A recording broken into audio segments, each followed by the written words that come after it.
ಓಂ ಶಾಂತಿ. Date ಆಗಿದೆ 14 February 1978. Avyakt Bapdada Madhuban. Avyakt Murli ಮಹಾವಾಕ್ಯ ಆಗಿದೆ, ಸಮೀಪ ಆತ್ಮ ಕಿ ನಿಶಾನಿಯ. ಪರಮಾತ್ಮನ ಸಮೀಪ ಹೋದ ಹಾಗೆ ಆತ್ಮಗಳ ಲಕ್ಷಣಗಳೇನಿರ್ತವೆ. ಅವೇಕ್ ಬಾಪ್ದಾದ ಬೋಲೆ, स्वयं को सदा बाप दादा के साथ अर्थात सदा समीप अनुभव करते हो. ನಿಮ್ಮನ್ನು ನೀವು ಬಾಪ್ ದಾದಾರವರ ಜೊತೆ ಅಂತಂದರೆ ಬಾಬಾರವರ ಸಮೀಪ ಯಾವಾಗಲೂ ಅನುಭವ ಮಾಡ್ತೀರೇನು ಅಂತ ಕೇಳ್ತಾರೆ ಬಾಬಾ. ಸಮೀಪಾತ್ಮಕಿ ನಿಶಾನಿ ಕ್ಯಾ ಹೋಗಿ. ಬಾಬಾರವರ ಸಮೀಪ ಇರ್ತಕ್ಕಂಥ ಆತ್ಮಗಳ ಲಕ್ಷಣಗಳೇನಿರ್ತವೆ.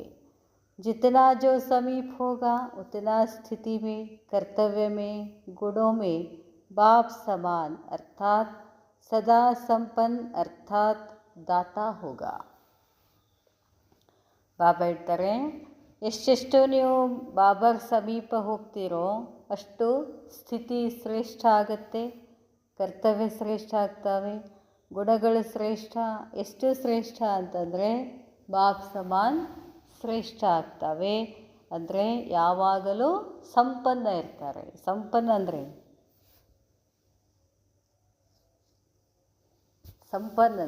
ಎಲ್ಲವೂ ಸಿಕ್ಕಿದೆ ಅಂತ ಅನುಭವ ಇರ್ತದೆ. ಅದಕ್ಕೆ ಸಂಪನ್ನ. ಎಲ್ಲ ಸಿಕ್ಕಾಗ ಏನು ಮಾಡ್ತಿರ್ತೀವಿ ನಾವು? ಕೊಡೋಕ್ಕೆ ಶುರು ಮಾಡಿಬಿಡ್ತೀವಿ. ನಮಗೇ ಗೊತ್ತಿಲ್ಲಂಗೆ ಕೊಡೋಕ್ಕೆ ಶುರು ಮಾಡ್ತೀವಿ. ಏನು ಕೊಡ್ತೀವಿ? ಏನು ಸಂಪನ್ನ ಆಗೋದು, ಏನು ಕೊಡೋದು? ಯಾವ್ಯಾವ ಶಕ್ತಿಗಳ ಸಂಪನ್ನ ಆಗೋದು, ಅವುಗಳನ್ನು ಹೆಂಗೆ ಕೊಡೋದು? ನಾನು ಪ್ರೇಮ ಶಕ್ತಿಯಿಂದ ಸಂಪನ್ನ ಆಗಿದ್ದರೆ ಎಲ್ಲರಿಗೂ ಪ್ರೇಮವನ್ನೇ ಕೊಡ್ತಾ ಹೋಗ್ತೀನಿ. ಯಾರನ್ನು ನೋಡಿದರೂ ಕೂಡ ನನಗವ್ರ ಪರಿಚಯ ಇರಲಿ ಇರದೇ ಇರಲಿ, ಎಲ್ಲರನ್ನೂ ಪ್ರೇಮ ಭಾವದಿಂದ ನೋಡ್ತೀನಿ. ನನ್ನಲ್ಲಿ ಶಾಂತಿ ಶಕ್ತಿ ಭರ್ಪೂರ ಇತ್ತು ಅಂತಂದರೆ ಎಂಥ ಸ್ಥಿತಿ ಇದ್ರೂ ಕೂಡ ನಾನೇನಿರ್ತೀನಿ, ಶಾಂತ ಸ್ಥಿತಿನಲ್ಲೇ ಇರ್ತೀನಿ. ಇದಕ್ಕೆ ಸಂಪನ್ನ. ಯಾರು ಸಂಪನ್ನ ಆಗಿರ್ತಾರೋ ಅವ್ರಿಗೆ ಇಟ್ಕೊಳ್ಳೋದೇ ಇಲ್ಲ. ಏನು ಮಾಡ್ತಿರ್ತಾರೆ? ಬಾಯಿಲೆ ಕೊಡೋದಲ್ಲ, ದೃಷ್ಟಿಲಿ ಅದು ನಮ್ಮಿಂದ ವೈಬ್ರೇಟ್ ಆಗೋಕ್ಕೆ ಶುರು ಆಗ್ತವೆ. ತಂತಾನೇ ವೈಬ್ರೇಟ್ ಆಗೋಕ್ಕೆ ಶುರು ಆಗ್ತವೆ. ಬಾಬಾ ಬಂದ ಕೂಡಲೇ ಹೆಂಗಿರ್ತದೆ ಮಾಹಲ್? ಬಾಬಾನ ಮಿಲನ್ ಮಾಡೋಕ್ಕೆ ಹೋದಾಗ ಬಾಬಾ ಬರೋಕ್ಕಿಂತ ಪೂರ್ವದಲ್ಲಿ ಹೆಂಗಿರ್ತದೆ ಅಲ್ಲಿ ವಾತಾವರಣ, ಬಾಬಾ ಬಂದ ತಕ್ಷಣ ಹೆಂಗಿರ್ತದೆ? ಎಲ್ಲರೂ ಶಕ್ತಿಗಳನ್ನು ತಗೊಳಕ್ಕೆ ಶುರು ಮಾಡಿಬಿಡ್ತಾರೆ. ಯಾರ್ಯಾರಿಗೆ ಏನೇನು ಶಕ್ತಿಗಳು ಬೇಕೋ ತಗೊಳಕ್ಕೆ ಶುರು ಮಾಡ್ತಾರೆ. ಯಾಕೆ? ಬಾಬಾ ಅಷ್ಟು ಸಂಪನ್ನ. ನಾವೂ ಅಷ್ಟು ಸಂಪನ್ನ ಆದ್ವಿ. ಯಾವಾಗ ಸಂಪನ್ನ ಆಗ್ತೀವಿ? ಸಮೀಪ ಹೋದಾಗ, ಭಾಳಷ್ಟು ಸಮೀಪ ಹೋದಾಗ. ಭಾಳಷ್ಟು ಸಮೀಪ ಹೋಗೋದರ ಲಕ್ಷಣ ಏನಂತ ಹೇಳಿದರು? ಬಾಬಾರವರ ಎಲ್ಲ ಗುಣಗಳಿಂದ ಸಂಪನ್ನ ಆಗೋದು. ಸಂಪನ್ನ ಆದ ತಕ್ಷಣ ಎಲ್ಲ ಶಕ್ತಿಗಳನ್ನು ಏನು ಮಾಡ್ತೀವಿ? ನಾವು ಕೊಡ್ತಾ ಹೋಗ್ತೀವಿ. ಆವಾಗ ನಮಗೇನಂತ ಹೇಳ್ತಾರೆ? ದಾತ ಅಂತ ಹೇಳ್ತಾರೆ. ಜೈಸೆ ಬಾಪ್ ಹರ್ ಸೆಕೆಂಡ್ और हर संकल्प में विश्व कल्याणकारी है, वैसे बाप समान विश्व कल्याणकारी होगा. ಹೇಗೆ ತಂದೆ ಪ್ರತಿ ಸೆಕೆಂಡು ಪ್ರತಿಯೊಂದು ಸಂಕಲ್ಪದಲ್ಲೂ ಏನಿರ್ತದೆ ಬಾಬಾರವ್ರಿಗೆ? ವಿಶ್ವ ಕಲ್ಯಾಣ ಭಾವನಾನೇ ಇರ್ತದೆ. ಅದೇ ಥರ ಯಾರು ತಂದೆಯ ಸಮಾನಾಗಿರ್ತಾರೋ ಅವರು ಕೂಡ ಏನಾಗಿರ್ತಾರೆ? ಅವ್ರ ಬುದ್ಧಿನೂ ವಿಶ್ವ ಕಲ್ಯಾಣಕಾರಿ ಸ್ಥಿತಿನಲ್ಲೇ ಇರ್ತದೆ. ವಿಶ್ವ ಕಲ್ಯಾಣಕಾರಿ ಕಾ ಹರ್ ಸಂಕಲ್ಪ ಹರ್ ಆತ್ಮ ಕೆ ಪ್ರತಿ, ಪ್ರಕೃತಿ ಕೆ ಪ್ರತಿ ಶುಭ ಭಾವನಾ ವಾಲಾ ಹೋಗಾ. ಬಾಬಾ ಹೇಳ್ತಾರೆ, ವಿಶ್ವ ಕಲ್ಯಾಣಕಾರಿ ಯಾರಾಗಿರ್ತಾರೋ ಅವರ ಪ್ರತಿಯೊಂದು ಸಂಕಲ್ಪ ಪ್ರತಿ ಆತ್ಮನ ಪ್ರತಿಯಾಗಿ, ಪ್ರಕೃತಿ ಪ್ರತಿಯಾಗಿ ಯಾವಾಗಲೂ ಏನಿರ್ತದೆ? ಶುಭ ಭಾವನೆಗಳಿರ್ತವೆ, ಶುಭ ಕಾಮನೆ ಇರ್ತದೆ. ಬಾಬಾ ಹೇಳ್ತಾರೆ, ಏಕ್ ಭೀ ಸಂಕಲ್ಪ ಶುಭ ಭಾವನಾ ಕೆ ಸಿವಾಯ್ ನಹಿ ಹೋಗಾ. ಯಾರು ಬಾಬಾರ ಸಮೀಪ ಇದ್ದಾರೋ, ಯಾರು ಬಾಪ್ ಸಮಾನ್ ಇದ್ದಾರೋ ಅವರು ಒಂದು ಸಂಕಲ್ಪನೂ ಕೂಡ ಶುಭ ಭಾವನೆ ಇಲ್ಲದೆ ಇರೋದೇ ಇಲ್ಲದ್ದು. ಯಾವಾಗಲೂ ಕಲ್ಯಾಣಕಾರಿ ಭಾವನಾ, ಶುಭ ಭಾವನಾನೇ ಇರ್ತದೆ.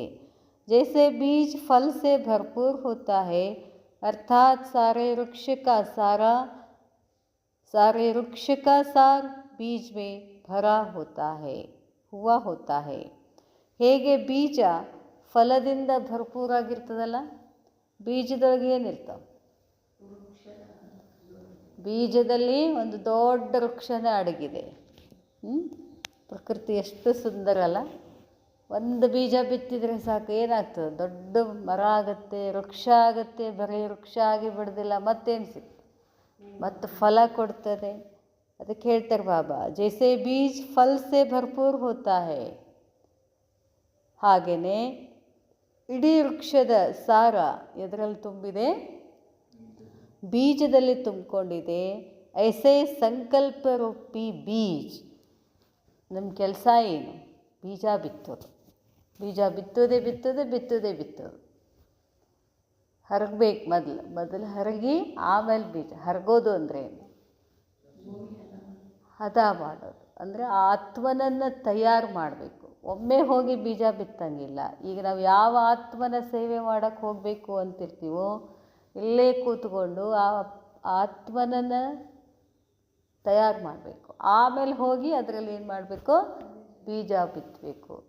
ನಮ್ಮ ಬ್ರಹ್ಮಕುಮಾರಿಯರ ಒಂದು ವಿಧಿ ಅದು. ನಾವೆಲ್ಲಿ ಸೇವಾ ಮಾಡಬೇಕಂತೀವೋ, ಯಾವ ಸ್ಥಾನದಲ್ಲಿ ಸೇವಾ ಮಾಡಬೇಕಂತೀಯೋ, ಮೊದಲೇನು ಮಾಡ್ತೀವಿ? ಯೋಗ ಮಾಡ್ತೀವಿ, ಫರಿಸ್ತೆ ಆಗ್ತೀವಿ.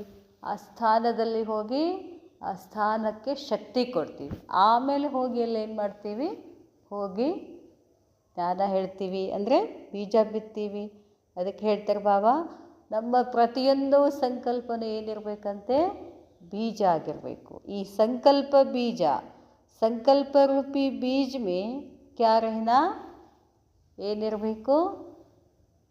ನಮ್ಮ ಸಂಕಲ್ಪಗಳ ಬೀಜದಲ್ಲಿ ಏನಿರಬೇಕಂತ ಹೇಳಿದ್ರು ಬಾಬಾ? ಪ್ರತಿ ಆತ್ಮನ ಪ್ರತಿ, ಪ್ರಕೃತಿ ಪ್ರತಿ ಶುಭ ಭಾವನಾ, कल्याण की भावना, सर्व को बाप समान बनाने की भावना. ನಮ್ಮ ಬುದ್ಧಿನಲ್ಲಿ ಈ ಸಂಕಲ್ಪ ಇರಬೇಕು. ಏನೇನೋ ಎಲ್ಲರ ಪ್ರತಿ ಶುಭ ಭಾವನಾ, ಎಲ್ಲರಿಗೂ ಕಲ್ಯಾಣ ಆಗಬೇಕು. ಎಲ್ಲರೂ ಮತ್ತೇನಾಗಬೇಕು? ತಂದೆಯ ಸಮಾನ. ಅವ್ರು ಆಗ್ತಾರೋ ಬಿಡ್ತಾರೋ ಗೊತ್ತಿಲ್ಲ, ಆದರೆ ನನ್ನ ಸಂಕಲ್ಪ ಮಾತ್ರ ಏನಿರಬೇಕು? ಎಲ್ಲ ಆತ್ಮಗಳು ಬಾಪ್ ಸಮಾನ ಆಗಬೇಕು, ತಂದೆ ಸಮಾನ ಆಗಬೇಕು ಅನ್ನೋ ಭಾವನೆ ಇರಬೇಕು. ನಿರ್ಬಲ್ ಕೋ ಬಲವಾನ್ ಬನಾನೆ ಕಿ ಭಾವನಾ. ನಾವೇನು ಮಾಡ್ತೀವಿ? ಹಿಂಗದಾರ ಅನ್ಕೋತ ಕೂತು ಬಿಡ್ತೀವಿ. ಹಂಗಿದ್ದವ್ರನ್ನ ಏನು ಮಾಡಿ ನಮ್ಮನ್ನ ಎದಕ್ಕೆ ಇಟ್ಟರಲ್ಲ ಬಾಬಾ? ಹೌದು, ಅವ್ರು ಹಂಗಿದ್ದಾರೆ. ಹಂಗಿದ್ದವ್ರನ್ನು ಅವ್ರು ಯಾಕೆ ಹಂಗೆ ಮಾಡ್ತಿರ್ತಾರೆ? ನಿರ್ಬಲ್, ಆತ್ಮನಲ್ಲಿ ಏನಿರೋದಿಲ್ಲ, ಶಕ್ತಿ ಇಲ್ಲದರ ಕಾರಣ ಅವ್ರು ಹಾಗೆ ಮಾಡ್ತಿರ್ತಾರೆ. ಅವ್ರಿಗೆ ನಾವೇನು ಮಾಡಬೇಕು? ಬಲವಾನ್ ಬನಾನೆ ಕಿ ಭಾವನಾ ರಖನಾ. ಅಂಥವ್ರಿಗೆಲ್ಲ ನಾವೇನು ಮಾಡಬೇಕು? ಶಕ್ತಿ ಕೊಡು ಭಾವನೆಯನ್ನು ಇಟ್ಕೋಬೇಕು. ಸುಖಿ दुखी अशांत को स्वयं की प्राप्त हुई शक्तियों के आधार से सदा सुखी शांत बनाने की भावना. ಯಾರು ದುಃಖಿ ಅಶಾಂತ ಆತ್ಮಗಳಿರ್ತಾರೋ, ಸ್ವಯಂ ಕಿ ಪ್ರಾಪ್ತಿ ಹುಯಿ ಶಕ್ತಿಯ, ನನ್ನೊಳಗಡೆ ನಾನು ಏನೇನು ಶಕ್ತಿಗಳನ್ನು ಪ್ರಾಪ್ತಿ ಮಾಡಿಕೊಂಡಿದ್ದೀನೋ ಅದರ ಆಧಾರದಿಂದ ಯಾವಾಗಲೂ ಸುಖಿ ಮತ್ತು ಶಾಂತ್ ಮಾಡಬೇಕು. ಅವ್ರನ್ನೆಲ್ಲ ಆ ಭಾವನೆಯನ್ನು ಇಟ್ಕೊಳ್ಬೇಕು. ಬಾಬಾ ಹೇಳ್ತಾರೆ, ಯಹ ಸರ್ವ ರಸ್ ಯಾ ಸಾರ್ ಹರ್ ಸಂಕಲ್ಪ ಮೇ ಭರಾ ಹುವಾ ಹೋಗಾ. ಯಹ ಸರ್ವರಸ್. ಸರ್ವರಸ್ ಅಂದರೆ ಏನು ಹೇಳಿದ್ರಲ್ಲ ಬಾಬಾ? ನಿರ್ಬಲಾತ್ಮಗಳಿಗೆ ಶಕ್ತಿ ಕೊಡಬೇಕು, ದುಃಖಿ ಅಶಾಂತ ಆತ್ಮಗಳಿಗೆ ಶಾಂತಿಯನ್ನು ಕೊಡಬೇಕು. ಈ ಎಲ್ಲವನ್ನು ಯಾವಾಗಲೂ ಪ್ರತಿ ಸಂಕಲ್ಪದಲ್ಲಿ ತುಂಬಿಕೊಂಡಿರಬೇಕು ನಮ್ಮಲ್ಲಿ ಅಂತಾರೆ ಬಾಬಾ. ಯಾವ ಆತ್ಮಗೆ ಯಾವಾಗ ಯಾವ ಶಕ್ತಿ ಕೊಡಬೇಕು ನಾನು? ಕೋಯಿ ಭೀ ಸಂಕಲ್ಪ ರೂಪಿ ಬೀಜ್ ಇಸ್ ಸಾರ್ ಸೆ ಖಾಲಿ ಅರ್ಥಾತ್ ವ್ಯರ್ಥ ನಹಿ ಹೋಗ.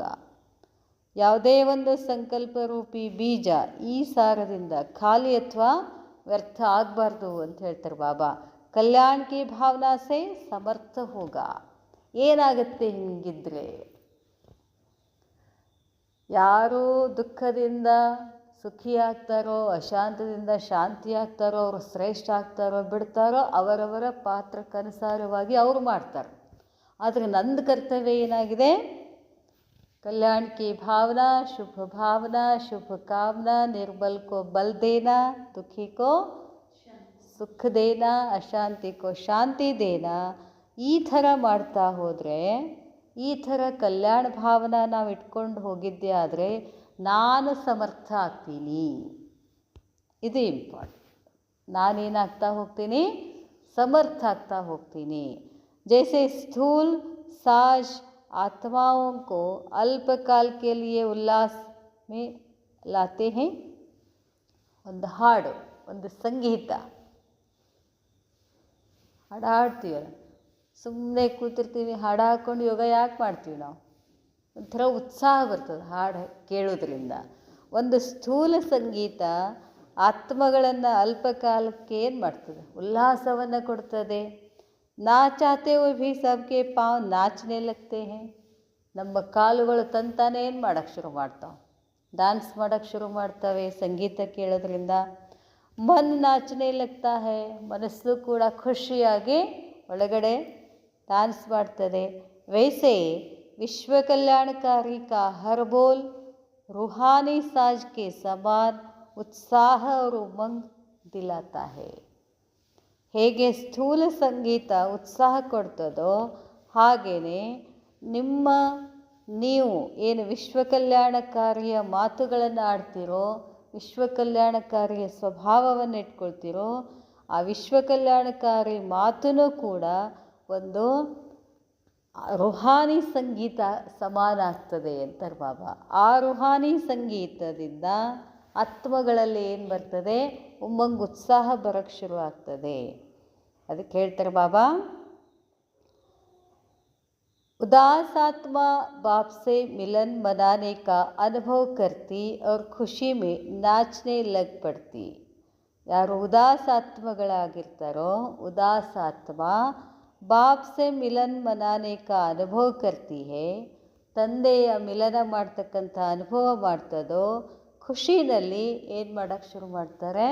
ಡ್ಯಾನ್ಸ್ ಮಾಡೋಕ್ಕೆ ಶುರು ಮಾಡ್ತಾರೆ. ವಿಶ್ವ ಕಲ್ಯಾಣಕಾರಿ ಕಾ कर्मयोगी होने के कारण हर कर्म चरित्र के समान गायन योग्य होता है. ನೋಡ್ರಿ ಬಾಬಾ ಹೇಳ್ತಾರೆ, ವಿಶ್ವ ಕಲ್ಯಾಣಕಾರಿ ಭಾವನೆ ಇಟ್ಕೊಂಡು ಕರ್ಮಗಳನ್ನು ಮಾಡಿದ್ದೆ ಆದರೆ ಕರ್ಮಯೋಗಿ ಆಗ್ತೀರಾ. ಅದಕ್ಕಾಗಿ ನಿಮ್ಮ ಪ್ರತಿಯೊಂದು ಕರ್ಮನೂ ಕೂಡ ಏನಾಗ್ತದೆ? ಇತಿಹಾಸ ನಿರ್ಮಾಣ ಆಗ್ತದೆ ಅಂತ ಹೇಳ್ತಾರೆ ಬಾಬಾ.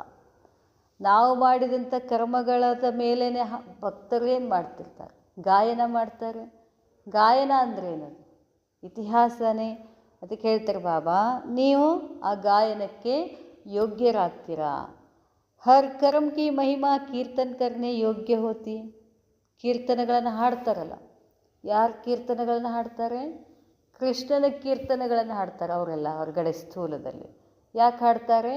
ಆ ಕೃಷ್ಣ ಅಂತಂಥ ಕರ್ಮಗಳನ್ನು, ಒಳ್ಳೊಳ್ಳೆ ಕರ್ಮಗಳನ್ನು ಮಾಡಿರ್ತಾನೆ. ಹಾಗೇನು ಅದು ನಿಜವಾಗ್ಲೂ ಯಾರ್ದದು? ಯಾವ ಕೃಷ್ಣಂದು?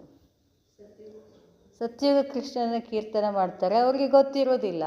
ಜೈಸೆ ಭಕ್ತ ಹೇಳ್ತಾರೆ ಬಾಬಾ, ಜೈಸೆ ಭಕ್ತ ಲೋग कीर्तन में वर्णन करते हैं, देखना अलौकिक, चलना अलौकिक, हर कार्य इंद्रियों की महिमा अपरंपार करते रहते हैं.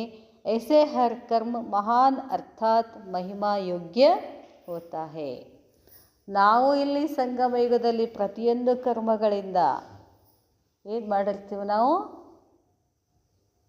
ಪ್ರತಿಯೊಂದು ಕರ್ಮಗಳಿಂದ ನಿರಂತರ ಸೇವೆಯನ್ನು ಮಾಡಿರೋದ್ರಿಂದ ಆ ಭಕ್ತರು ಏನು ಮಾಡ್ತಾರೆ? ನಮಗೆ ನಮ್ಮ ಮಹಿಮೆ ಏನಾಗಿದೆ? ಅಪರಂಪಾರ ಆಗಿದೆ. ಆ ಥರ ಗಾಯನ ಆಗ್ತದೆ ಅಂತ ಹೇಳ್ತಾರೆ ಬಾಬಾ. ಅಷ್ಟೊಂದು ಮಹಿಮೆಗೆ ಯೋಗ್ಯರಾಗ್ತೀರಾ. ಐಸಿ ಆತ್ಮ ಕೋ ಕಹಾ ಜಾತಾ ಹೈ ಬಾಪ್ ಸಮಾನ್ ಸಮೀಪ್ ಆತ್ಮ. ಇಂಥ ಆತ್ಮಗಳಿಗೆ ತಂದೆಯ ಸಮಾನ ಅಂತಲೂ ಹೇಳ್ತಾರೆ. ತಂದೆಗೆ ಬಹಳಷ್ಟು ಸಮೀಪ ಇರುವ, ತಂದೆಗೆ ಸಮೀಪ ಇರುವ ಆತ್ಮ ಅಂದ್ರೇ ಬಾಪ್ ಸಮಾನ್. ಐಸಿ ಆತ್ಮ, ऐसे विश्व कल्याणकारी आत्मा का हर सेकंड का संपर्क आत्मा को सर्व कामनाओं की प्राप्ति का अनुभव कराता है. ಮತ್ತು ಇನ್ನೊಂದು ಗುಣ ಹೇಳ್ತಾರೆ ಬಾಬಾ, ಪರಮಾತ್ಮನ ಸಮೀಪ, ಪರಮಾತ್ಮನ ಸಮಾನ ಇರ್ತಕ್ಕಂಥ ಲಕ್ಷಣ ಏನು? ಆತ್ಮದ ಲಕ್ಷಣ ಏನು? ಯಾರಾದರೂ ಯಾವ ಆತ್ಮಗಳಾದರೂ ಅವ್ರ ಹತ್ರ ಬಂದರೆ ಆತ್ಮಗಳು ಏನು ಮಾಡೋಕ್ಕೆ ಶುರು ಮಾಡ್ತವೆ, ಸಂಪರ್ಕದಲ್ಲಿ ಬಂದ ತಕ್ಷಣ ತಮ್ಮ ಎಲ್ಲ ಮನೋಕಾಮನೆಗಳು ಈಡೇರದು ಅನ್ನೋ ಅನುಭವ ಮಾಡೋಕ್ಕೆ ಶುರು ಮಾಡ್ತಾರಂಥವ್ರು. ಯಾರ ಹತ್ರ ಬಂದಾಗ, ಯಾರು ತಂದೆ ಸಮಾನ, ಯಾರು ತಂದೆಗೆ ಸಮೀಪ ಇರ್ತಾರೋ, ಯಾರು ಯಾವಾಗಲೂ ವಿಶ್ವದ ಕಲ್ಯಾಣವನ್ನೇ ಸಂಕಲ್ಪವನ್ನು ಮಾಡ್ತಿರ್ತಾರೋ ಅಂಥವ್ರ ಹತ್ರ ಬಂದಾಗ ಆ ಆತ್ಮಗಳು ನನ್ನ ಇಡೀ ಜೀವನದ ಮನೋಕಾಮನೆಗಳು ಈಡೇರದು ಅಂತ ಅನುಭವ ಮಾಡ್ತಾರೆ. कोई आत्मा को शक्ति का, कोई को शांति का, मुश्किल को सहज करने का, अधीन से अधिकारी बनने का, उदास से हर्षित होने का, इसी प्रकार विश्व कल्याणकारी महान आत्मा का संपर्क सदा उमंग और उत्साह दिलाता है. बाबा ಹೇಳ್ತಾರೆ, कोई आत्मा को शक्ति का, ಕೆಲವೊಂದು ಆತ್ಮಗಳಿಗೆ ಕೆಲವೊಂದು ಶಕ್ತಿಗಳು ಬೇಕಾಗ್ತಿರ್ತವೆ. ಕೆಲವೊಂದು ಆತ್ಮಗಳಿಗೆ ಶಕ್ತಿ ಬೇಕಾಗಿರ್ತದೆ, ಇನ್ನು ಕೆಲವು ಆತ್ಮಗಳಿಗೆ ಶಾಂತಿ ಬೇಕು. ಏನೇನೋ ಕಷ್ಟ ಇರ್ತದೆ, ಆ ಕಷ್ಟದಿಂದ ಸಹಜವಾಗಿ ಪಾರಾಗಬೇಕಾಗಿರ್ತದೆ. ಅಧೀನತೆಯಿಂದ ಅಧಿಕಾರಿಪನದಲ್ಲಿ ಬರಬೇಕು ಅಂತ ಇರ್ತದೆ. ಯಾರೋ ಉದಾಸ ಇರ್ತಾರೆ, ಹರ್ಷಿತ ಆಗಬೇಕಾಗಿರ್ತದೆ. ಇಸಿ ಪ್ರಕಾರ ಈ ಥರ ವಿಶ್ವ ಕಲ್ಯಾಣಕಾರಿ ಮಹಾನ್ ಆತ್ಮಗಳ ಸಂಪರ್ಕ ಏನು ಮಾಡಿಬಿಡ್ತದೆ, ಸದಾ ಉಮಂಗ್ ಉತ್ಸಾಹವನ್ನು ಕೊಟ್ಬಿಡ್ತದೆ ಅಂತ ಹೇಳ್ತಾರೆ ಬಾಬಾ. ನಾವು ಹೆಂಗೆ ಮಾಡ್ತೀವಿ, ಮಿಲನ್ ಮಾಡೋಕ್ಕೆ ಹೋದಾಗ ದಾದಿ ಬಂದ ಕೂಡಲೇ ಏನು ಮಾಡ್ತಿರ್ತೀವಿ, ದಾದಿ ಬಂದರು. ಯಾಕೆ? ಆ ಆತ್ಮನ ಶಕ್ತಿ ಅದು ನಮ್ಮನ್ನು ಏನು ಮಾಡ್ತದೆ, ಕುಣಿಸೋಕ್ಕೆ ಶುರು ಮಾಡ್ತದೆ, ಅಷ್ಟು ಖುಷಿ ಆಗ್ತದೆ. ಬಾಬಾ ಹೇಳ್ತಾರೆ, ऐसे विश्व कल्याणकारी अर्थात समीप आत्मा बनने वाले, ಈ ಥರ ವಿಶ್ವ ಕಲ್ಯಾಣಕಾರಿ ಅಂದರೆ ಸಮೀಪ ಆತ್ಮ ಆಗ್ತಕ್ಕಂಥ, ऐसे को ही लगन में मगन रहने वाली आत्मा कहा जाता है. ऐसे बन रहे हो ना, ಈ ಥರ ಆಗಕತ್ತೀರಿ ಅಂತಾರೆ ಬಾಬಾ. ನಿಮ್ಮ ನೋಡಿದ ಕೂಡಲೇ ಅವ್ರಿಗೆ ಖುಷಿ ಆಗಬೇಕು, ನಿಮ್ಮ ನೋಡಿದ ಕೂಡಲೇ ಅವ್ರಿಗೆಲ್ಲ ಪ್ರಾಪ್ತಿ ಆಯಿತು ಅಂತ ಅನ್ನಿಸ್ಬೇಕು ಅಂತ ಹೇಳ್ತಾರೆ ಬಾಬಾ. ಅಂಥವ್ರಿಗೆ ಸಮಾನ್ ತಂದೆಯ ಸಮೀಪ ಇರುವಂಥವ್ರು ಅಂತ ಹೇಳ್ತಾರೆ ಬಾಬಾ.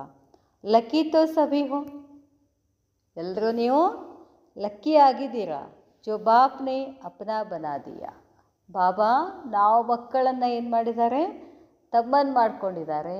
ನಾವೂ ಕೂಡ ತಂದೆಯನ್ನು ನಮ್ಮವನನ್ನಾಗಿ ಮಾಡ್ಕೊಂಡಿದ್ದೀವಿ. ಇದಕ್ಕೆಲ್ಲರೂ ಏನಾಗಿದ್ದೀರಾ, लकी ಆಗಿದ್ದೀರಾ. बाप ने बच्चों को स्वीकार किया, बाप ने बच्चों को ಸ್ವೀಕಾರ ಕಿಯಾ. ನಾವು ಹೆಂಗಿದೆಯೋ ಗೊತ್ತಿಲ್ಲ, ಹಾಗೆ ಬಾಬಾ ಏನು ಮಾಡಿಬಿಟ್ಟಿದ್ದಾರೆ, ಸ್ವೀಕಾರ ಮಾಡಿಬಿಟ್ಟಿದ್ದಾರೆ. ನಾವೇನು ಭಾಳ ಶ್ರೇಷ್ಠ ಇದ್ವಿ, ಹಂಗಿದ್ವಿ. ಬದ್ಧರ್ಸೆ ಬದುಕರಿದ್ದಂಥವರನ್ನೂ ಕೂಡ ಬಾಬಾ ಏನು ಮಾಡಿದ್ದಾರೆ, ಸ್ವೀಕಾರ ಮಾಡಿದ್ದಾರೆ. ನಾವೂ ಕೂಡ ತಂದೆಯ ಸಮಾನ ಆಗಬೇಕು ಅಂತಂದರೆ ಎಂಥ ಆತ್ಮಗಳಿದ್ದರೂ ಕೂಡ ಅವರನ್ನು ನಾವೇನು ಮಾಡಬೇಕು, ಸ್ವೀಕಾರ ಮಾಡಬೇಕು. ಓ ಜೋ ಹೇ ಜೈಸಾ ಹೇ ವೈಸೇ ಹಿ ಸ್ವೀಕಾರ ಕರ್ನಾ ಅಂತ ಹೇಳ್ತಾರಲ್ಲ ಬಾಬಾ. ಆವಾಗ ನಾವು ತಂದೆಯ ಸಮೀಪ ಇದ್ದೀವಿ ಅಂತ ಸ್ವಲ್ಪ ಅನಿಸ್ತದೆ. ಅದು ಬಿಟ್ಟು ಹಂಗದರ ಅನ್ಕೋತ ಕೂತ್ವಿ ಅಂದರೆ ತಿಳ್ಕೋಬೇಕು ನಾವಿನ್ನ ಬಾಬಾನಿಂದ ಭಾಳಷ್ಟು ದೂರ ಇದ್ದೀವಿ ಅಂತ. ಅದಕ್ಕೆ ಬಾಬಾ ಹೇಳ್ತಾರೆ, बाप ने बच्चों को स्वीकार किया अर्थात अधिकारी बनाया. ಎದಕ್ಕೆ ಅಧಿಕಾರ ಮಾಡಿದರು, ನಮಗೆ ಎಲ್ಲ ಸಂಪತ್ತಿಗೆ ನಮ್ಮನ್ನು ಬಾಬಾ ಅಧಿಕಾರಿಯನ್ನಾಗಿ ಮಾಡಿದರು. ಯಹ ಅಧಿಕಾರ ತೋ ಸಬ್ಕೋ ಮಿಲ್ ಹಿ ಗಯಾ. ಯಾವಾಗ ನಾವು ತಂದೆಗೆ ಮಗು ಆದ್ವೋ ಅವತ್ತೇ ನಮಗೆ ಬಾಬಾನ ಆಸ್ತಿ ಮೇಲೆ ನಮಗೆ ಅಧಿಕಾರ ಬಂತು. अब हर एक अपने आप से पूछो, अधिकारी बने हैं. ನಿಮ್ಮನ್ನು ನೀವು ಕೇಳ್ಕೊಳ್ರಿ, ಬಾಬಾನ ಎಲ್ಲ ಆಸ್ತಿಗೆ ಅಧಿಕಾರಿಗಳಾಗಿದ್ದೀರಾ? ಯಾವ ಆಸ್ತಿ? ಶಾಂತಿಗೆ, ಪ್ರೇಮಕ್ಕೆ, ಆನಂದಕ್ಕೆ. राज्य भाग के अधिकारी बने हैं, तख्त नशीन बनने के अधिकारी बने हैं. ಸತ್ಯುಗದಲ್ಲಿ ಆಸ್ತಿಗೆ ಅಧಿಕಾರ ಆಗಬೇಕು ಅಂತಂದರೆ ಮೊದಲು ಇಲ್ಲೇನಾಗಬೇಕು, ಬಾಬಾನ ಹೃದಯ ತಖ್ತ ನಶೀನಕ್ಕೆ ನಾವೇನಾಗಬೇಕು, ಅಧಿಕಾರಿ ಆಗಬೇಕು. ಯಾ ರಾಯಲ್ ಫ್ಯಾಮಿಲಿ ಮೇ ಆನೆ ಕೆ ಅಧಿಕಾರಿ ಬನೆ ಹೇ, ಎಲ್ಲಿ ಬರ್ಬೇಕು ಸತ್ಯುಗದಲ್ಲಿ? ದಾಸಿ ಮನೆಯೊಳಗೆ ಬರಬೇಕು, ಪ್ರಜೆಗಳಾಗಬೇಕು, ರಾಯಲ್ ಫ್ಯಾಮಿಲಿನಲ್ಲಿ ಬರಬೇಕು. ಅದಕ್ಕೆ ಅಧಿಕಾರಿಗಳಾಗಿದ್ದೀರಾ? ಯಾ ರಾಯಲ್ ಫ್ಯಾಮಿಲಿ ಕೆ ಸಂಪರ್ಕ ಮೇ ಆನೆ ಕೆ ಅಧಿಕಾರಿ ಬನೆ ಹೇ, ಆವಾಗ ಸಂಪರ್ಕದಲ್ಲಿ ಬರುವಂಥ ಆತ್ಮಗಳಾಗೋರು, ಅಥವಾ ಯಾವಾಗಲೂ ರಾಯಲ್ ಫ್ಯಾಮಿಲಿನಲ್ಲೇ ಇರಬೇಕು ಅಂತ ಇದ್ದೀರೋ ಅಂತ ಕೇಳ್ತಾರೆ ಬಾಬಾ. ಅಲ್ಲಿ ಬರಬೇಕು. ಕಹಾ ತಕ್ ಪਹੁಂಚೆ ಹೋ, ಎಲ್ಲಿ ತನಕ ಬಂದು ಮುಟ್ಟಿದ್ದೀರಾ ಅಂದರೆ ಏನರ್ಥ? ಎಷ್ಟು ಪುರುಷಾರ್ಥ ಮಾಡಿದ್ದೀರಾ ಅಂತ. ನಿಮ್ಮ ಪುರುಷಾರ್ಥ ರಾಯಲ್ ಇತ್ತು ಅಂದರೆ ರಾಯಲ್ ಫ್ಯಾಮಿಲಿನಲ್ಲಿ ಬರ್ತೀರಾ. ಅಷ್ಟೇ ಮಾಡಿದರೆ ಸುಮ್ಮನೆ ಆವಾಗೊಮ್ಮೆ ಈಗ ಮುಖ್ಯಮಂತ್ರಿಗಳನ್ನು ಭೇಟಿ ಇವಾಗೊಮ್ಮೆ ಭೇಟಿ ಆಗೋದು ಏನು, ಅವಾಗಲೂ ಅವ್ರ ಮನೆಯೊಳಗೆ ಹುಟ್ಟುವಂಥ ಹಂಗಾಗಬೇಕು ಅಂತ ಕೇಳ್ತಾರೆ ಬಾಬಾ. ಬಾಬಾ ಹೇಳ್ತಾರೆ, ರಾಜಭಾಗ್ಯಕ್ಕೆ ಅಧಿಕಾರಿ ಬನೆ ಹೇ, ವಿದೇಶಿ ಆತ್ಮ ಯೇ ಅಪನೆ ಕೋ ಕ್ಯಾ ಸಮಜ್ತಿ ಹೇ. ವಿದೇಶಿ ಆತ್ಮಗಳೇ, ನಿಮ್ಮನ್ನು ನೀವು ಏನಂತ ತಿಳ್ಕೊಂಡಿದ್ದೀರಾ? ಸಬ್ ರಾಜ್ಯ ಕರೆಂಗೆ ಯಾ ರಾಜ್ಯ ಮೇ ಆಯಂಗೆ. ನೀವೇ ಸಿಂಹಾಸನದ ಮೇಲೆ ಕುಳಿತುಕೊಂಡು ರಾಜ್ಯ ಮಾಡ್ತೀರೋ, ಆ ರಾಜ್ಯದಲ್ಲಿ ಇರುವಂತಹ ಪ್ರಜೆಗಳಾಗ್ತಿರೋ. ಕ್ಯಾ ಜೋ ಮಿಲೇಗಾ ವಹ ಮಂಜೂರ್ ಹೇ. ಬಾಬಾ ಅಂತೂ ಸಿಕ್ಕಾರ ಸಂಗಮ ಯುಗದಲ್ಲಿ ವಾಣಿ ಕೇಳ್ತೀವಿ, ಒಂದಿಷ್ಟು ಅಷ್ಟಿಷ್ಟು ಯೋಗ ಮಾಡ್ತೀವಿ, ಸಾಕು ಸತ್ಯುಗದಲ್ಲಿ ಎಲ್ಲೋ ಒಂದು ಕಡೆ ಬರ್ತೀವಿ, ಅಷ್ಟಕ್ಕೆ ಮಂಜೂರು ಆಗಿಬಿಡ್ತೀರೇನು ಅಂತ ಕೇಳ್ತಾರೆ ಬಾಬಾ. ವಿದೇಶಿ ಆತ್ಮಾओं में से सत्युग की 8 बादशाही में तख्त नशीन बनने की उम्मीदवार कौन समझता है. ವಿದೇಶಿ ಆತ್ಮಗಳಲ್ಲಿ ಸತ್ಯುಗದಲ್ಲಿ 8 ಬಾದಶಾಹಿನಲ್ಲಿ ತಖ್ತನಶೀನ ಆಗ್ತಕ್ಕಂಥ ಉಮೀದ್ವಾರ್ ಆಸೆಯನ್ನು ಯಾರು ಇಟ್ಕೊಂಡಿದ್ದೀರಾ? 8 बादशाही में से लक्ष्मी नारायण की फर्स्ट सेकंड उसमें आएंगे. 8 बादशाही में आने के लिए क्या करना पड़ेगा. ಆ 8 ಗದ್ದಿಗಳೇನಿದಾವಲ್ಲ ಅಲ್ಲಿ ಬರ್ತೀರಾ. ಅಲ್ಲಿ ಬರಬೇಕು ಅಂತಂದರೆ ಏನು ಮಾಡಬೇಕಾಗ್ತದೆ? ಯಾ ಯಹ ಸೋಚಾ ಹೇ ಕಿ ಸಿರ್ಫ್ 8 ಹೀ ಹೇ. ವಿಚಾರ ಮಾಡಿದ್ದೀರೇನು 8 ಇದ್ದಾರೆ ಅಂತ? ಬಹುತ್ ಸಿಂಪಲ್ ಬಾತ್ ಹೇ. ಯಹ ದೇಖೋ ಕಿ ಹರ್ ಸಮಯ ಹರ್ ಪರಿಸ್ಥಿತಿ ಮೇ ಅಷ್ಟಶಕ್ತಿಯ ಸಾಥ್ ಸಾಥ್ ಇಬರ್ಜ್ ರೂಪ್ ಮೇ ಹೋತಿ ಹೇ. 8 ಗದ್ದಿಗಳಲ್ಲಿ ಬರಬೇಕು ಅಂತಂದರೆ 8 ಶಕ್ತಿಗಳು ನಮ್ಮಲ್ಲಿ ಇರಬೇಕು ಅಂತಾರೆ ಬಾಬಾ. ಯಾವ 8 ಶಕ್ತಿಗಳು? ಸಹನ್ ಕರ್ನೆ ಕಿ, ಸಮಾನೆ ಕಿ, ಸಾಮನೆ ಕರ್ನೆ ಕಿ, ಪರಖ್ ಮಾಡೋಕ್ಕೆ, ನಿರ್ಣಯ ಮಾಡೋಕ್ಕೆ, ಇವೆಲ್ಲ ಶಕ್ತಿಗಳು ನಮ್ಮಲ್ಲಿ ಇದ್ದಾವ ಅಂತ ಕೇಳ್ತಾರೆ ಬಾಬಾ. ಅಗರ್ 2-4 ಶಕ್ತಿಯಾ ಹೇ और एक भी शक्ति कम है तो अष्ट बादशाहियों में नहीं आ सकते. 8ರಾಗ ಒಂದು 4 ಬರ್ತಾವೆ, 6 ಅದಾವು, 7 ಅದಾವು, ಒಂದಿಲ್ಲ ಅಂದ್ರೂ ಬರೋಂಗಿಲ್ಲ ಅಂತಾರೆ ಬಾಬಾ. अष्टशक्तियों की समानता हो और एक ही समय अष्ट ही शक्तियाँ इमर्ज चाहिए. ಒಂದೇ ಟೈಮ್ನಲ್ಲಿ 8 ಶಕ್ತಿಗಳು ಇಮರ್ಜ್ ಆಗಬೇಕು ಅಂತ ಹೇಳ್ತಾರೆ ಬಾಬಾ. ऐसे भी नहीं कि सहन शक्ति 100% लेकिन निर्णय शक्ति 60% या 50%, ಒಂದು 100%, ಒಂದು 50, ಒಂದು 10 ಹಿಂಗಿದ್ರೆ ನಡೆಯೋದಿಲ್ಲ. ಎಲ್ಲನೂ ಏನಿರಬೇಕು 100%. दोनों में समानता चाहिए अर्थात परसेंटेज फुल चाहिए, तभी संपूर्ण राज्य गद्दी के अधिकारी होंगे. ಸಂಪೂರ್ಣ ರಾಜ್ಯದ ಅಧಿಕಾರಿ ಆಗಬೇಕು ಅಂದರೆ ಆ 8 ಶಕ್ತಿಗಳು ನಮ್ಮಲ್ಲಿ ಇರಬೇಕು ಅಂತಾರೆ ಬಾಬಾ. अब बताओ क्या बनेंगे. ಚೆಕ್ ಮಾಡಿಕೊಡ್ರಿ, ನನ್ನಲ್ಲಿ 8 ಶಕ್ತಿಗಳು ಎಷ್ಟಿದಾವೋ, ನಾನು ಸತ್ಯುಗದಲ್ಲಿ ಏನಾಗ್ತೀನಿ ಅಂತ ಚೆಕ್ ಮಾಡ್ಕೊಳ್ಳಿ. ಅಷ್ಟಲಕ್ಷ್ಮೀ ನಾರಾಯಣ ಕೆ ರಾಜ್ಯ ಯಾ ತಖ್ತಕ್ಕೆ ಅಧಿಕಾರಿ ಹೋಗಿ. ಇವೆಲ್ಲ ಇದ್ದು ಅಂದರೆ ನಿಮಗೆ ನೀವು ಅಷ್ಟಲಕ್ಷ್ಮೀ ನಾರಾಯಣರ ರಾಜ್ಯದ ಸಿಂಹಾಸನದ ಅಧಿಕಾರಿಗಳಾಗ್ತೀರಾ. ವಿದೇಶಿ ಆತ್ಮಾओं में उमंग और हिम्मत अच्छी है. ನಮಗಿಂತ ಭಾರಿ ಖುಷಿ ನೋಡಬೇಕಲ್ಲ ಮಧುಬಂದೊಳಗೆ ವಿದೇಶಿ ಆತ್ಮಗಳನ್ನು. ಮುಖ ಇಷ್ಟು ಕುಲು ನಗ್ತಿರ್ತಾರೋ. ಯಾಕಂದರೆ ಅವ್ರಿಗೆ ನ್ಯಾರ ಆಗೋದು ಭಾಳ ಈಸಿ ಇರ್ತದೆ. ಅವರೆಲ್ಲೂ ಅಟ್ಯಾಚ್ಡ್ ಇರೋದಿಲ್ಲ ವಿದೇಶಿಗಳು. ನಮ್ಮ ಥರ ನಾವೆಲ್ಲ ಏನು ಮಾಡ್ತೀವಿ, ಎಲ್ಲ ಬಿಟ್ಟು ಹೋದ್ರೆ ಅವ್ರು ಏನಂದಾರು ಇವ್ರು ಏನಂದ, ಬರೀ ಇದು ಒಂದೇ ತಲಾಗಿರ್ತದೆ. ನಾವು 2 ಹೊತ್ತು ಕ್ಲಾಸಿಗೆ ಹೋದ್ರೆ ಮನೆಯಾಗ ಏನಂದಾರು, ಅಲ್ಲಲ್ಲಿ ಎಲ್ಲ ಪ್ರೋಗ್ರಾಮ್ಗಳು ಅಟೆಂಡ್ ಆದ ಕೂಡಲೇ ಬರೀ ಅದನ್ನೇ ಮಾಡ್ತೀನಂತ ಏನಾರು ಅಂದಿಗಿಂದಾರು ಹೀಗೆಲ್ಲ ತಲೆಗೆ ಬರ್ತದೆ ನಮ್ಗೆ. ಆದ್ರೆ ಅವ್ರು ಹಂಗೆ ಇರೋದಿಲ್ಲ. ವಿದೇಶಿ ಆತ್ಮಗಳು ಫುಲ್ ಫ್ರೇ ಇರ್ತಾರೆ. ನೋಡಬೇಕು, ಅವ್ರು ಭಾಳ ಚಂದ ಮೆಡಿಟೇಷನ್ ಮಾಡ್ತಾರೆ, ನಮ್ಗಿಂತ ಚಂದ ಮಾಡ್ತಾರೆ ಅವ್ರು ಮೆಡಿಟೇಷನ್. ಅದಕ್ಕೆ ಹೇಳ್ತಾರೆ ಬಾಬಾ, ವಿದೇಶಿ ಆತ್ಮಾವೊಮ್ಮೆ ಉಮಂಗ್ ಅವ್ರ ಹಿಮ್ಮತ್ ಅಚ್ಚಿ ಹೇ, ಧೈರ್ಯ ಇರ್ತದೆ. ಹಿಮ್ಮತ್ತೆ ಬಚ್ಚೆ ಮದದೇ ಬಾಪ್ ಹೈ ಜಂಪ್ ಕಾ ಸ್ಯಾಂಪಲ್ ಬನ್ ಸಕ್ತೆ ಹೇ. ನೀವೊಮ್ಮೆ ಜಂಪ್ ಮಾಡ್ಬೋದು, ಲೇಕಿನ್ ಯಹ ಸಬ್ ಬಾತೆ ಧ್ಯಾನ್ ಮೇ ರಖನಿ ಪಡೇಗಿ. ಆದರೆ ಎಲ್ಲ ಮಾತುಗಳು ಗಮನದಲ್ಲಿರಬೇಕು. ಏನೇನು ಹೇಳಿದ್ರು ಬಾಬಾ? ಸಮೀಪ್, ತಂದೆಯ ಸಮೀಪ ಇರೋದು ಅಂದ್ರೇನು? ಸಮಾನ್. ಬಾಪ್ ಸಮಾನ ಆಗೋದಂದ್ರೆ ಏನು ಹೇಳಿದರು? ವಿಶ್ವ ಕಲ್ಯಾಣಕಾರಿ ಸ್ಮೃತಿ ಇರಬೇಕು. ವಿಶ್ವ ಕಲ್ಯಾಣಕಾರಿ ಅಂತಂದರೆ ಏನು ಹೇಳಿದರು?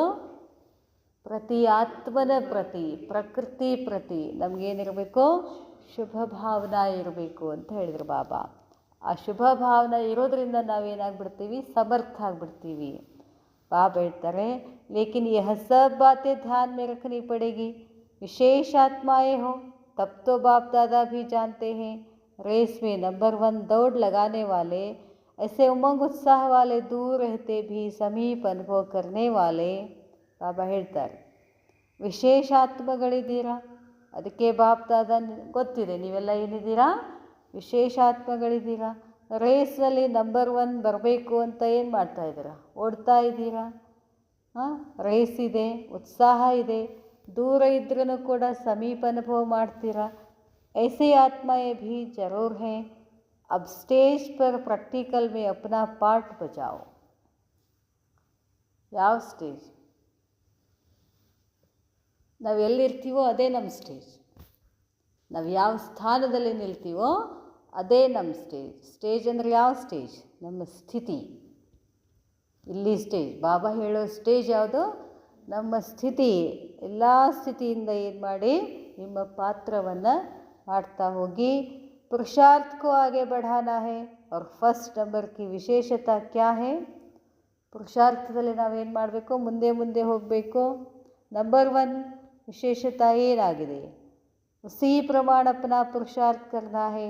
हर कर्म में चढ़ती कला हो. ಪ್ರತಿ ಕರ್ಮನೂ ನಮ್ಮದೇನಿರಬೇಕು? ಏರುವ ಕಲೆ ಆಗಬೇಕು. ನಂಬರ್ 1 ಬರಬೇಕು ಅಂದರೆ ಏನು ಹೇಳಿದ್ರು ಬಾಬಾ ಇವತ್ತು? ಅಷ್ಟಶಕ್ತಿಗಳ ಧಾರಣೆ ಬೇಕು ಅಂತಾರೆ ಬಾಬಾ. ಅಷ್ಟಶಕ್ತಿಗಳು ಅಟ್ ಎ ಟೈಮ್ ಇಮರ್ಜ್ ಆಗಬೇಕು, ಎಲ್ಲ 100% ಇರಬೇಕು ಅಂತ ಹೇಳಿದ್ರು ಬಾಬಾ. ಅಚ್ಚಾ, ಓಂ ಶಾಂತಿ.